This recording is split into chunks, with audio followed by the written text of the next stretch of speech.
Hi Kannayya.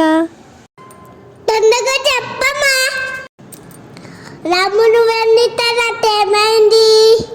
రాముడు బంగారు లేడిని తీసుకురావడానికి వెళ్తాడు. ఆ తర్వాత లక్ష్మణుడు, సీత ఇద్దరు మాత్రమే ఉంటారు ఆశ్రమంలో. రావణుడు ఆశ్రమంకి రావాలనుకుంటాడు, కానీ లక్ష్మణుడు అక్కడే ఉంటాడు కదా. లక్ష్మణుడుంటే రావణుడు రాలేడు, కాబట్టి లక్ష్మణుణ్ణి కూడా బయటకు పంపించాలి అనుకుంటాడు. ఎలా, ఏం చేద్దామని ఆలోచిస్తాడు రావణుడు. ఎందుకమ్మా ఎందుకు అనుకుంటారు? ఎందుకంటే రావణుడు రాముడికి తెలియకుండా సీతమ్మని లంకకి తీసుకెళ్ళాలి అనుకుంటాడు కాబట్టి. పాపం. అయితే లక్ష్మణుణ్ణి ఆశ్రమం నుండి బయటకు పంపాలి కదా, దానికోసం మళ్ళీ ఒక ఆలోచన వస్తుంది రావణుడికి. ఏంటమ్మా?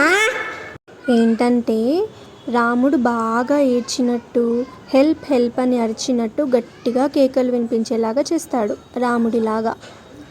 అప్పుడు ఆ కేకలు విని సీతమ్మ చాలా భయపడుతుంది. లక్ష్మణుడికి తెలుసు అది రాముడు కాదు, ఎవరో కావాలని చేస్తున్నారు అని.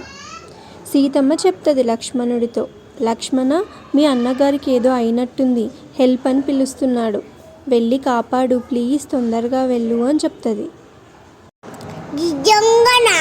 రాముడేనా? ఆహా, రాముడు కాదు, చెప్తా విను. తర్వాత ఏమవుతుందమ్మా? అప్పుడు లక్ష్మణుడు చెప్తాడు, అది మన రామయ్య కాదు సీతమ్మ, ఎవరో కావాలని అలా చేస్తున్నారు, మీరు భయపడకండి అంటాడు. కానీ సీతమ్మ అస్సలు వినదు. లక్ష్మణుణ్ణి రాముడి దగ్గరికి వెళ్ళమని చెప్తూనే ఉంటుంది. వెళ్తారా అమ్మా? వెళ్తాడు, కానీ లక్ష్మణుడు ఏం చేస్తాడో రేపు చెప్తా.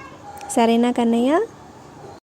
సరే అమ్మా, నాకు నిద్ర వస్తుందమ్మా. Good night. Good night Kannayya.